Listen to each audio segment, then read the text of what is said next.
nosotros, todas las personas de la ciudad o de la provincia, estuviéramos acostumbrados a comprar después de hora, o estuviéramos acostumbrados a pasar los semáforos en rojo, o estuviéramos acostumbrados a infringir una norma permanentemente.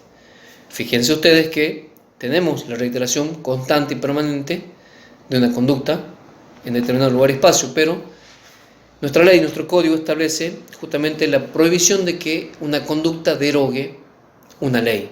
Entonces no sería aceptable desde ningún punto de vista que una conducta deje sin efecto a una norma jurídica. Entonces, ¿cuándo cobra relevancia una conducta? ¿Cuándo tiene la entidad de fuente del derecho? Básicamente, cuando nos encontramos ante un vacío legislativo o ante lo que los autores denominan una laguna del derecho. ¿Qué pasa en estos casos? O sea, no hay una norma específica que regule una determinada situación fáctica. Es decir, surge una situación, de hecho, en un lugar que no está regulado o prevista por la norma. No hay una norma aplicable. Entonces, los operadores del derecho, ya sea los abogados, el juez, tienen que resolver esa situación fáctica, de hecho, y no cuenta con una norma aplicable que prevé esa situación. Entonces, el juez echa mano a la conducta y dirá, ante la ausencia de norma, ¿cuál es la conducta desempeñada o desarrollada para estos casos en esta situación?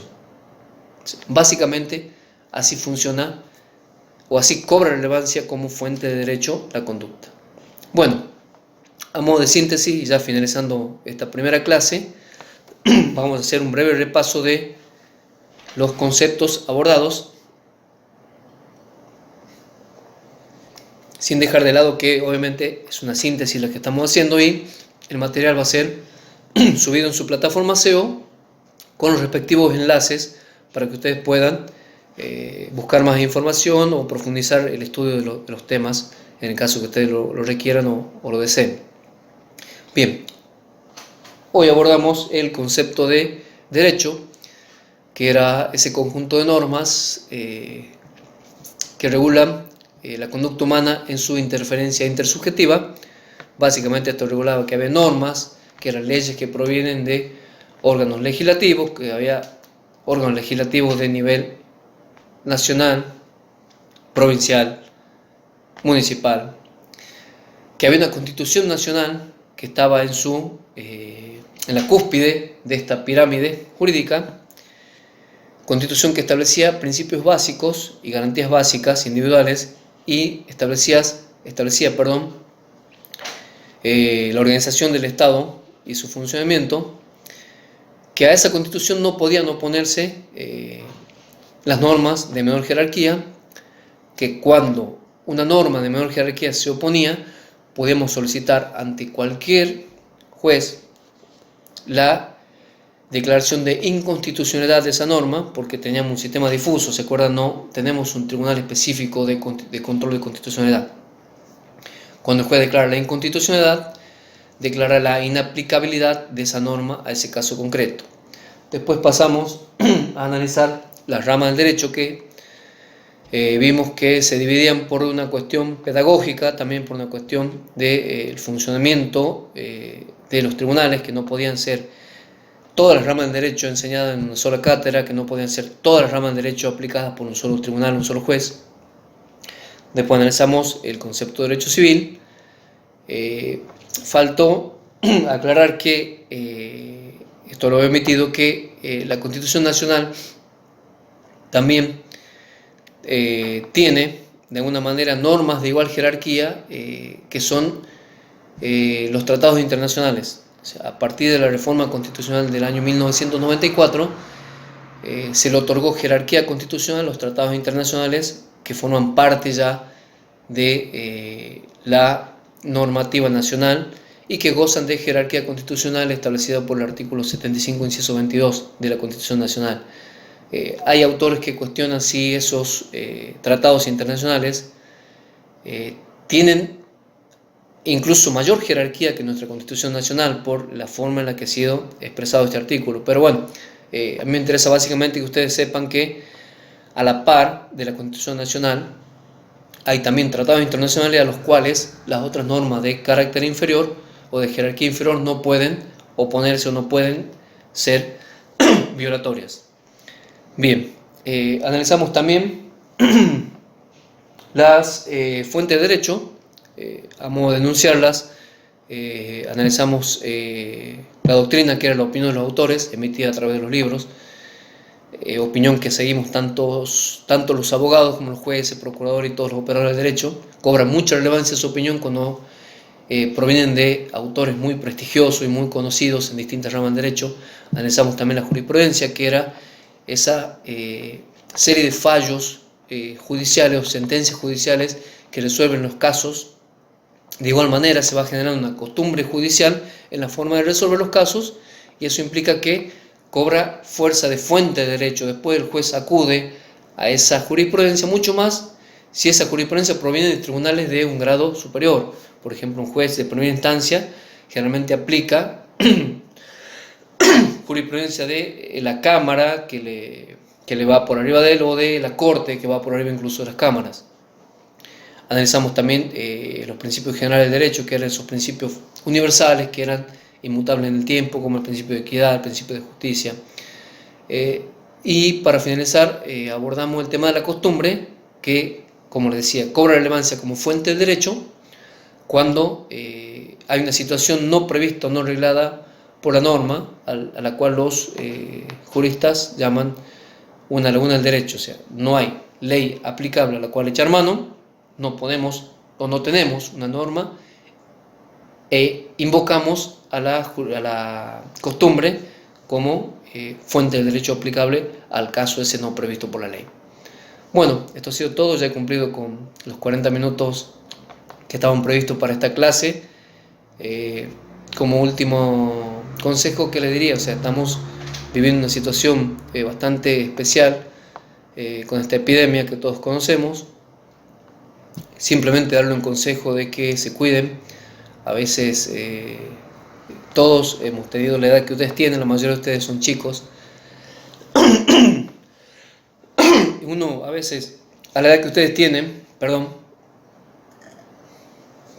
se siente indestructible, se siente poderoso, se cree inmortal. Por eso muchas veces, y no lo juzgo con esto, yo también he pasado por esa etapa y todos hemos vivido la etapa en la cual te crees, no sé, el héroe. De alguna manera eso genera que los chicos de esa edad adopten conductas de riesgo, anden en moto fuerte, no usen casco, bueno, un sinnúmero de conductas que son propias de adolescentes o jóvenes. En este caso, ¿a qué apunto con esto? O sea, tal vez, y es muy probable que si esta enfermedad se propaga, ustedes no tomen conciencia de eso porque son jóvenes, y tal vez con cierto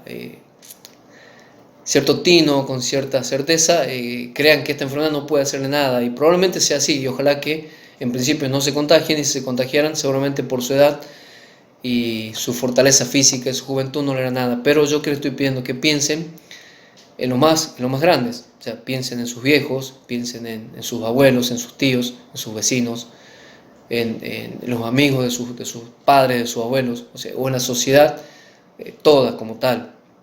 Esta enfermedad que se contagia, se propaga muy fácilmente, y lo único que exige de nosotros es un poquito de solidaridad, ser solidarios, no propagarla, quedarte en tu casa para no ser el medio en el cual el virus se transporta y se traslada. Y la verdad que es aburrido a su edad quedarse en su casa, me imagino. Si uno que ya está más grande le cuesta, pero bueno, es un esfuerzo que esta situación nos ha llamado a hacer. Y por último, y estas son palabras que siempre les doy en las primeras clases, les pido que sean responsables, que estamos abordando el comienzo de un año lectivo, y algunos de ustedes son ingresantes, otros no. Independientemente de eso, yo siempre digo que hay quien está ilusionado con este emprendimiento de su parte. Seguramente quien esté atrás de esto quien pague su cuota, quien de alguna manera, diríamos, los mande a la facultad, quien los manda a la facultad, ya sean sus padres, tíos, abuelos, o ya sea que ustedes mismos estén emprendiendo esto por motus propio. Esto genera muchas ilusiones, esto de comenzar una carrera. Entonces, muchas veces les cuesta comenzar a estudiar, les cuesta porque son muchas las distracciones que ustedes tienen, o sea, son una generación invadida por distracciones, por redes sociales, por muchas cosas que nosotros cuando estudiábamos no teníamos. Entonces les pido que sean responsables y lo hagan por ustedes, básicamente, que es un esfuerzo, que son 4 o 5 años de esfuerzo que le van a dar un título que probablemente cambie su vida para siempre, eso ustedes analicen. Un esfuerzo de unos años para un bienestar de toda la vida, y que lo hagan por ustedes y que también lo hagan por esa persona que está ilusionada atrás de esto, ya sean sus viejos, como le dije, sus tíos. Seguramente tiene toda la ilusión de que ustedes se reciban y de que ustedes el día de mañana sean profesionales, que es una situación que le va a dar muchísimo orgullo tanto a esa persona como a ustedes. En síntesis, háganlo primero por ustedes y después por esa persona. Le dejo mi saludo y quedo a disposición de ustedes. Seguramente en la plataforma SEO voy a subir más información. Seguramente voy a establecer una vía de contacto y vamos a estar en contacto por esa vía, y probablemente me contacte con ustedes por otra vía también. Bueno, saludos, muchas gracias. Espero que esta clase haya sido de su agrado.